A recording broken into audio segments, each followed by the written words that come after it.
नमस्कार दोस्तों, स्वागत है आप सभी का मेरे YouTube चैनल स्टेनो गुरु शिवा में।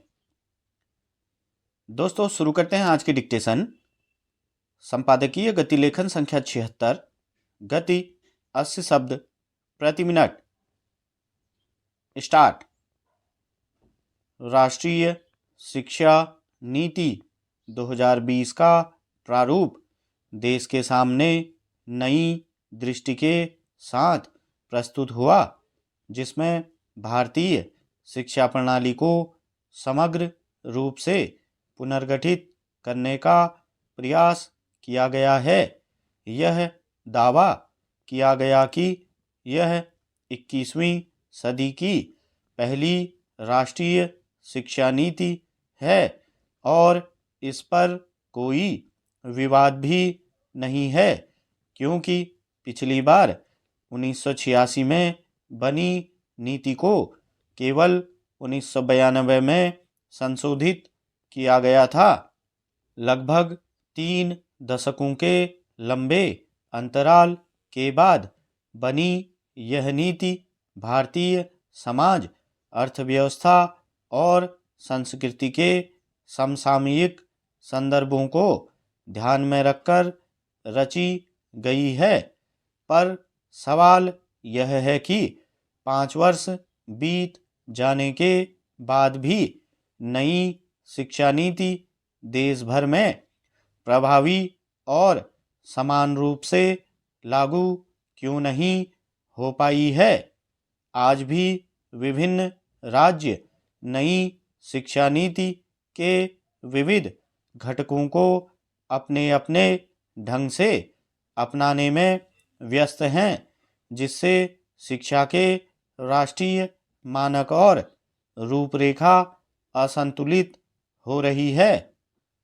नीति का उद्देश्य तो देश में गुणवत्तापूर्ण, सुलभ और समावेशी शिक्षा व्यवस्था को साकार करना था, लेकिन इसके व्यावहारिक स्वरूप में अनेक अड़चनें हैं। राष्ट्रीय शिक्षा नीति 2020 का आधारभूत मंत्र है समग्र शिक्षा प्रणाली के माध्यम से भारत को वैश्विक ज्ञान महाशक्ति बनाना। इसके अंतर्गत प्राचीन भारतीय ज्ञान परंपरा और आधुनिक विज्ञान, तकनीक और नवाचार को एक साथ जोड़ने का प्रभावी प्रयास होना चाहिए। सरकार की मंशा रही है कि भारतीय दर्शन, संस्कृति और चिंतन की सनातन परंपरा केवल ग्रंथों तक सीमित न रहकर नई पीढ़ी की शिक्षा का अभिन्न हिस्सा बने। भारत की आत्मा में ज्ञान, मूल्य और आध्यात्मिक दृष्टि का संगम सदा से रहा है और यह वर्षों से हमारे देश का प्राण रहा है।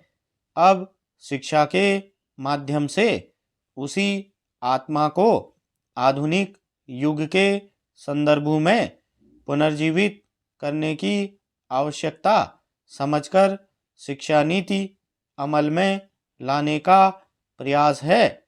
मगर यह नीति केवल विषयों और पाठ्यक्रमों का पुनर्गठन नहीं होना चाहिए, बल्कि यह शिक्षा की सोच, दृष्टि और उद्देश्य को नवपरिभाषित करने का प्रयास होना चाहिए। इसका लक्ष्य ऐसी शिक्षा प्रणाली का निर्माण करना है जो सामाजिक न्याय, समान अवसर और आत्मनिर्भरता के सिद्धांतों को सशक्त बनाए। नीति में 5+3+3+4 की संरचना लागू की गई है, जो बच्चों के मानसिक, सामाजिक और संज्ञानात्मक विकास के चरणों को ध्यान में रखती है। यह व्यवस्था पूर्व प्राथमिक से लेकर उच्च शिक्षा तक एक निरंतर और समग्र शिक्षण अनुभव प्रदान करने का उद्देश्य रखती है। सबसे बड़ी चुनौती राज्यों और केंद्र के बीच समन्वय की है। शिक्षा का विषय संविधान की समवर्ती सूची में आता है, इसलिए नीति के प्रभावी क्रियान्वयन के लिए राज्य सरकारों की सक्रिय भागीदारी आवश्यक है। स्टॉप।